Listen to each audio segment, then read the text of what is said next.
Alors là, voilà différents béliers de différentes grosseurs qui fonctionnent tous sur le même principe. Et nous allons démonter celui-là pour voir comment il est fabriqué. On peut remarquer que j'ai soudé un petit coude de façon à canaliser l'eau de fonctionnement du clapet pour le faire repartir dans un petit bassin. Dans la réalité, l'eau repart directement à la rivière et ce petit coude n'existe pas. Alors pour démonter le bélier, c'est-à-dire le bélier se trouve au bout de la tige de battement.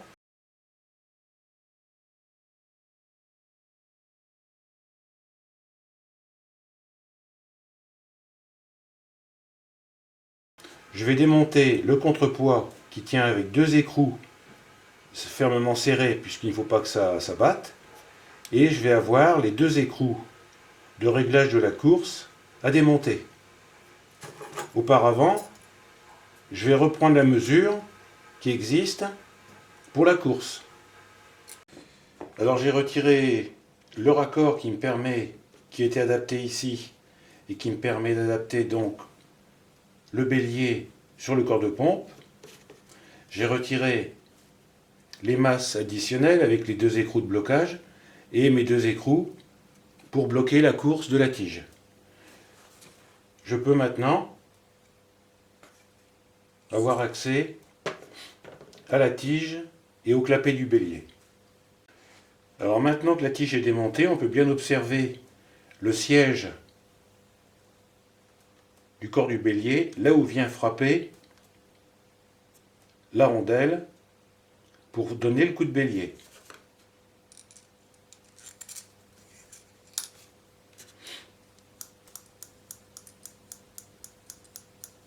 Voilà le mouvement qui donne les coups de bélier. Alors là, ici, on voit bien la composition de la tige du bélier. Un tube en laiton, diamètre 4 extérieur, 3 intérieur. Et j'ai soudé à chaque extrémité deux tiges filetées, diamètre 3. Ici, on a la rondelle qui vient percuter et donner l'angle de choc. Un écrou et deux écrous de blocage. Et là, tout l'ensemble fait à peu près 14 cm. Le clapet par lui-même est composé de deux rondelles. Une grande rondelle qui fait 17 mm de diamètre et une deuxième rondelle qui a été donc soudée à l'étain. L'ensemble est étamé de façon à éviter la rouille.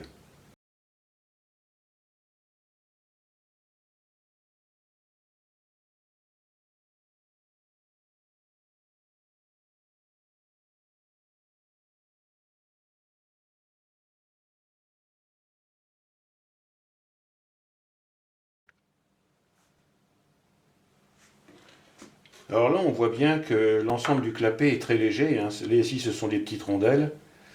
Ça, c'est extrêmement léger. Et donc, nous allons voir maintenant comment se fabrique le corps du bélier. Alors, on démonte le corps du bélier.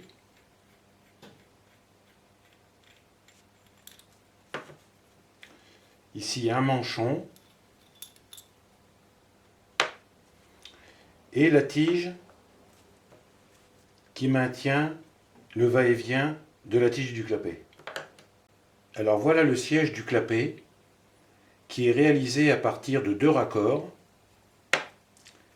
Un raccord où je trouve le siège, c'est un raccord mâle-femelle, 3/4, 1/2, sur lequel on vient adapter un raccord femelle 1/2, mâle 3/8. On les visse ensemble.